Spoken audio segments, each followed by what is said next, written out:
नमस्कार, स्वागत छ कार्यक्रम खोज खबरमा। म पुष्कर खतिवडा।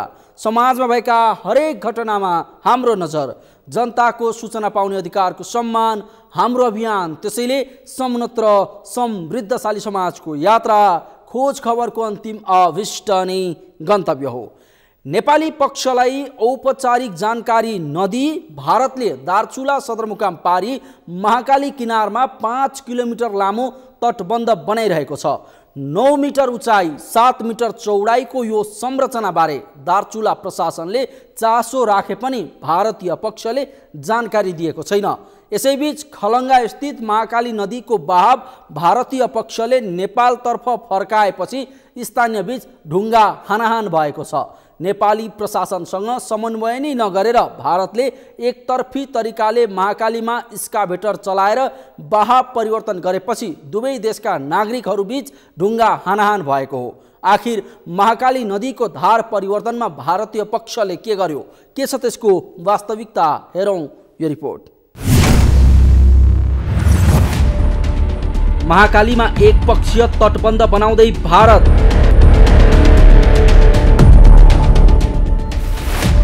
प्रतिकारमा नेपालका स्थानीय तर सरकार मौन। सुनवाई भएन नेपालका स्थानीय प्रशासनको गुनासो।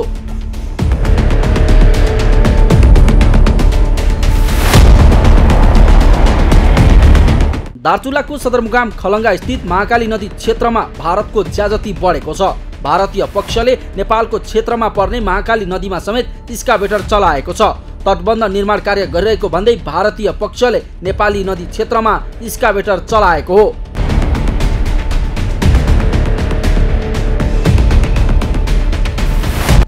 नेपाली पक्षलाई औपचारिक जानकारी नदिई भारतले दार्चुला सदरमुकाम पारी महाकाली किनारमा 5 किलोमिटर लामो तटबन्ध बनाइरहेको छ। 9 मिटर उचाइ र 7 मिटर चौडाइको यो संरचनाबारे दार्चुला प्रशासनले चासो राखे पनि भारतीय पक्षले जानकारी दिएको छैन। गत पुसबाट सुरु गरेको तटबन्ध निर्माण स्थल 2070 सालमा बाढी आउनु अघि नेपालको सार्वजनिक जमिन थियो। सो स्थान जिल्ला वन र भू संरक्षण कार्यालय दार्चुलाको भूभाग रहेको नेपालका स्थानीयको दाबी छ।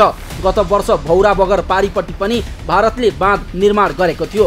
उक्त भूभाग पनि बाढी आउनु अघि महाकाली पारीको बगर थियो। तर अहिले ती भूभागहरूमा भारतीय पक्षले एकलौटी रूपमा तटबन्ध निर्माण गरिरहेको छ।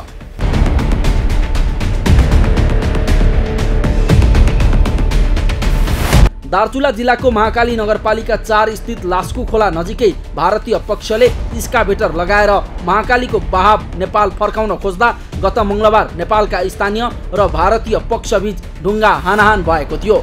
देशको माटो भारतले मिचेको भन्दै नेपाली नागरिकले स्काभेटर लिएर महाकालीको नेपाली भूभागमा पसेका भारतीय हटाउन खोजेका थिए। तर स्थानीयको प्रतिकारलाई भारतीय पक्षले ढुङ्गा हानेर हटाउन खोज्यो। नदीको बहाव भारतीय पक्षले नेपालतर्फ फर्काएपछि दुवैतर्फका स्थानीय बीच ढुङ्गा हानाहान भएको हो। भारतीय पक्षले स्काभेटर लगाएर महाकालीको पानीको बहाव नेपालतर्फ फर्काएसँगै स्थानीयले ढुङ्गा हान्न थालेपछि नदीको बहाव परिवर्तन गर्ने काम रोकिएको छ। नेपाली नागरिकले ढुङ्गा हानेपछि भारतीय पक्षबाट समेत नेपालीमाथि ढुङ्गा प्रहार गरिएको थियो।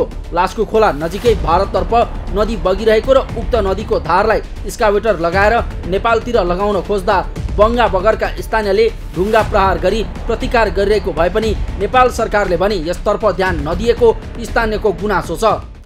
हाम्रो यो सिमाना दार्चुला जिल्ला भारतले महाकाली नदीको पारीपट्टि समेत आएर हाम्रो ढुङ्गा निकासी गरिरहेको छ। तर यहाँका कानुन मन्त्री भएका जिल्लामा, तर काठमाडौँ गएपछि आफ्नो जिल्ला नदेखिने बडुजीले कानमा तेल लिएर सुतिरहेका छन्। अरूले त देखेनन् काठमाडौँमा बस्नेहरूलाई दार्चुला जिल्ला छ भनेर सोधे पनि उनले छ कि छैन अन्यलमा छन्। तर हामीलाई थाहा छ दार्चुला जिल्लामा यसरी भारतले मिचिरहेको छ र जनताले प्रतिक्रिया आफ्नो कानुनलाई मिचेर प्रतिक्रिया गरिरहेको छ, ढुङ्गामुढा गरिरहेको छ।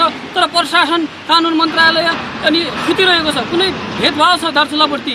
काठमाडौँ गएर दार्चुला जिल्ला नदेखिने नेताहरूले दार्चुलाको विकास के गर्न र यसरी मिचिरहेको सीमा नदीको यसरी मिचिरहँदा सुतिरहने कानुन मन्त्रीलाई हामी आँखा भएको या आँखा नभएको खोज्नुपर्छ। भोलि यस्तै चुनाव एजेन्डामा आउने हो भने उनलाई जिल्लाबाट प्रतिक्रिया गरेर हटाउनुपर्छ। आफ्नो नदीलाई यसरी भारतले मिचिरहेको बेला ध्यान नदिने मन्त्रीले भोलि के गर्लान्? जिल्लामा कुनै विकासको सम्भव छैन। भारतले पुरानो तटबन्ध नभत्काई त्यसभन्दा 10-12 मिटर नेपालतर्फ नदी किनारमा नयाँ तटबन्ध निर्माणका लागि जग खनिरहेको छ। त्यसको करिब 50 मिटर माथि भारतले नदीको बहाव नै परिवर्तन गर्न खोजेको छ, तर भारतको एकलौटी काममा नेपालीले प्रतिकार गरेपछि त्यसले निम्त्याएको समस्याले आगामी दिनमा थप ठुलो समस्या आउन सक्ने भन्दै सम्बन्धित निकायले बेलैमा ध्यान दिन जरुरी रहेको स्थानीयको भनाइ छ। ढुङ्गा हान्ने जो चलिरहेछ नि, यसले भयङ्कर ठुलो भोलि खतरा हुन्छ। प्रमुख जिल्ला अधिकारीज्यूलाई यहाँका राजनीतिक दलहरूको भूमिका हो। राजनीतिक दलहरूले राजनीतिक लेभलमा गुड रिलेसनसिप बढाउनु पर्यो।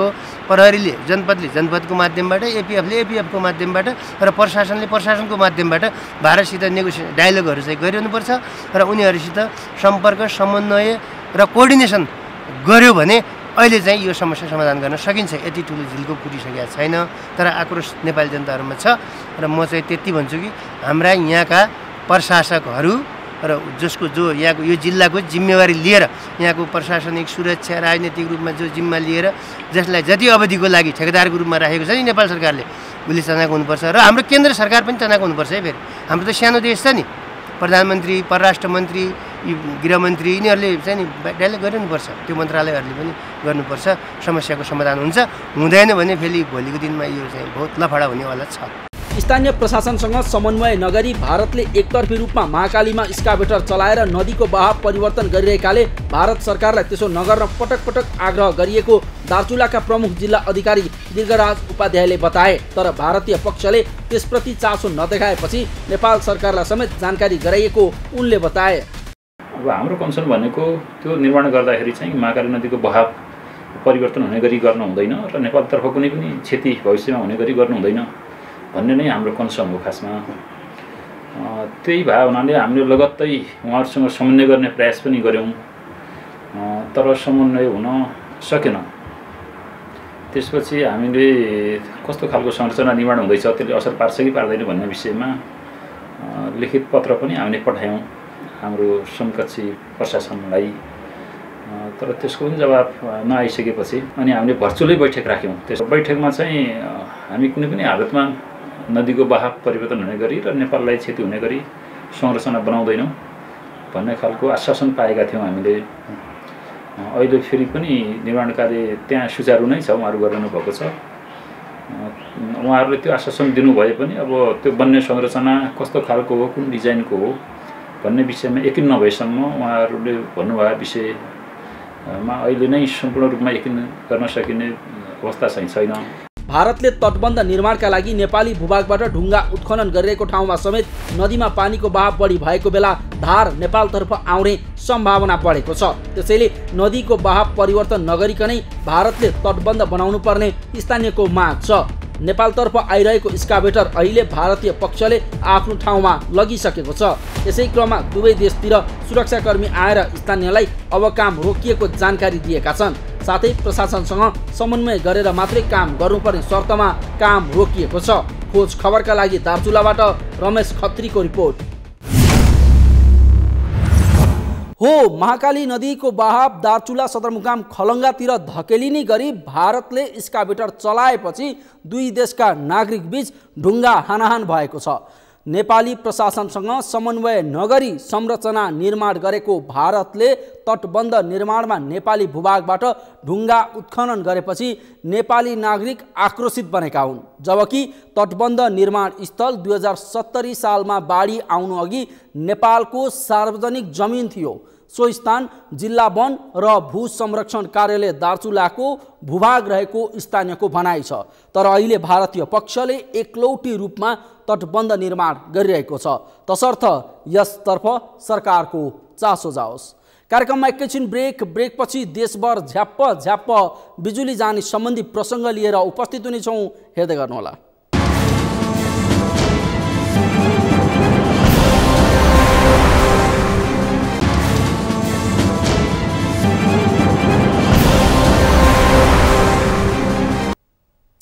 ब्रेकपछि स्वागत छ। कार्यक्रम हो खोज खबर।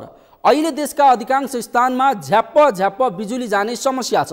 कहिले दिउँसो कहिले रातमा त कहिले साँझ बिजुली जाँदा उपभोक्तामा नेपालमा फेरि लोडसेडिङ हुने त होइन भन्ने त्रास छ। सामान्य केही मिनेट बिजुली जानेदेखि आधा दिनसम्म बिजुली जाँदा उपभोक्ता मारमा परेका छन्।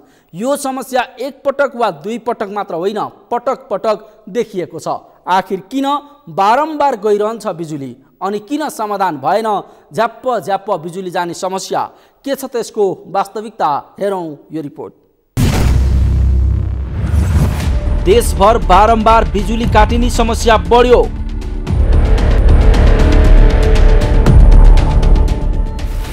लोड सेडिङ झैं बिजुली जाँदा उपभोक्ता मारमा। प्राधिकरण भन्छ विद्युत लोड बढ्दा लाइन जान्छ।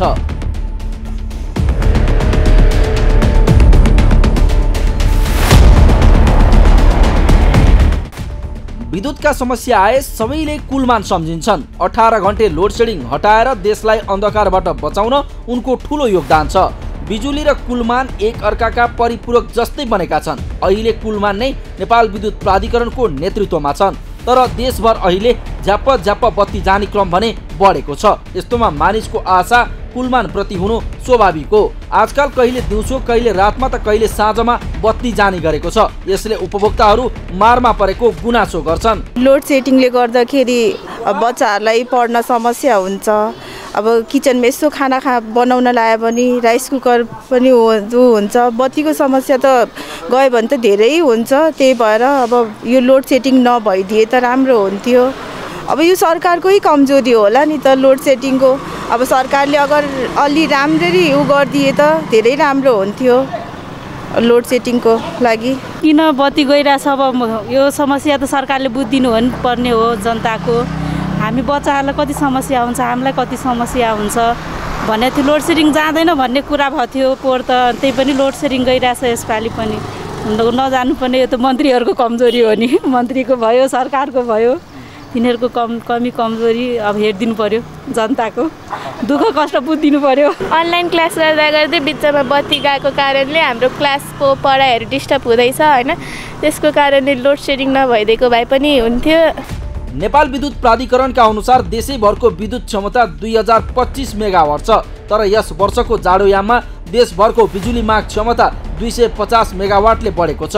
यस्तै गत वर्षको जाडोयाममा पिक डिमान्ड 1450 मेगावाट आसपास थियो भने यो वर्ष पिक डिमान्ड 1710 मेगावाटसम्म पुगेको छ।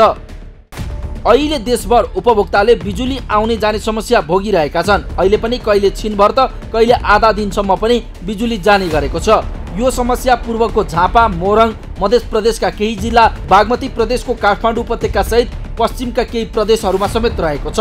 पहिले लोड सेडिङ अनुभूति गरेका उपभोक्ता यसरी विद्युत अनियमित हुन थालेपछि फेरि लोड सेडिङ हुन्छ कि भन्ने त्रासमा छन्। प्राधिकरणको माघ 23 को तथ्याङ्क अनुसार देशभर सिस्टम डिमान्ड 27287 मेगावाट रहेको थियो। यस्तै 6977 मेगावाट बिजुली आयात भएको छ, जस अनुसार अहिलेको पिक डिमान्ड 1598 मेगावाट रहेको छ। यस्तोमा प्राधिकरणका अनुसार जाडोयाममा विद्युतमा हुने दुईवटा समस्या छन्। पहिलो, वर्षा, हावाहुरी लगायतका कारणले र विभिन्न इन्टरनेटका तारहरूका कारणले वितरण केन्द्रहरूका फिडरहरूमा आउने समस्या र अर्को जाडो बढेसँगै सिस्टममा लोड पनि बढ्ने गरेको छ। लोड बढेका कारण कुनै ट्रान्सफर्मरहरूको फ्युज जाने गरेको र यसैका कारण बत्ती आउने जाने भइरहेको प्राधिकरणले जनाएको छ। एकैचोटि अत्याधिक माग भएको हुँदाखेरि कहीँ अब जम्परहरू खिएर चुडिने भयो, त्यो जम्परहरू हामीले फेर्ने काम गरिसकिसक्यौँ भने यी सबै कामहरू अब प्रायः जस्तो यी भइनै राख्ने हुन्छ सिस्टमभित्र होइन। तर त्यो चाहिँ यो अहिलेको जाडोमा अथवा यो बर्सातले यो 1-2 दिन यता चाहिँ अलिकता धेरै ठाउँहरूमा खास गरी यो बालाजुतिर तपाईँले यो हेर्नुभयो भने लगनखेल वितरण केन्द्र अन्तर्गत चापागाउँ, भक्तपुरको केही ग्रामीण सेक्टरहरू, इभन कहीँ बानेश्वरकै केही वितरण केन्द्रमा त केही समस्याहरू आएका हुन् र त्यो समस्याहरू टेम्पोररी एकछिनमा आउँछ र हाम्रो वितरण केन्द्रको साथीहरू गएर मर्मत सम्भार गरेर सिस्टम नर्मल ल्याइसक्नु भएको छ। नेपालमा 83,000 मेगावाट विद्युत उत्पादन क्षमता रहेको भनिए तापनि अझैसम्म विद्युतमा हुने समस्या समाधान भएको छैन। यो आफैमा एउटा दुःखद पक्ष हो। यस्तोमा सरकारले बिजुलीको उत्पादन क्षमता बढाएर उपभोक्ताको मागलाई सम्बोधन गर्नेतर्फ ध्यान दिन आवश्यक छ। खोज खबरका लागि क्यामेरामा पूर्ण वाग्लेका साथमा नरेन्द्र महताराको रिपोर्ट। लोड सेडिङ हटाएर उज्यालो नेपाल बनाउने कुलमान घिसिङले नेतृत्वमा भएको बेला बिजुलीमा देखिएको यस प्रकारको समस्यामा उपभोक्ताको आशा कुलमान लक्षित रहनु स्वाभाविक हो। बिजुलीमा देखिएका पछिल्लो समस्याले नेपालमा फेरि लोड सेडिङ हुने त होइन भन्ने त्रास उपभोक्तामा हुनु पनि स्वाभाविक हो। विद्युत प्राधिकरणले भने यी समस्या प्राविधिक कारणले भएको भन्दै यसको समाधान गर्ने बताएको छ। तर प्राधिकरणले भने अनुसारको गतिमा काम भने हुन सकेको छैन। यसतर्फ सरकारवालाको ध्यान जाओस्। हवस् त आजलाई कार्यक्रम खोज खबर यति नै। कार्यक्रम खोज खबरका विषयमा कुनै प्रतिक्रिया छन् भने हामीलाई खोजखबर@सगरमाथा.tv मा इमेल गर्न सक्नुहुन्छ अथवा फोन नम्बर 01570 60 74 मा फोन पनि गर्न सक्नुहुन्छ। लुकेका र लुकाइएका खबर निरन्तर जारी छ। नेपालको पहिलो न्युज च्यानल सगरमाथा टेलिभिजन हेर्दै गर्नुहोला। नमस्कार।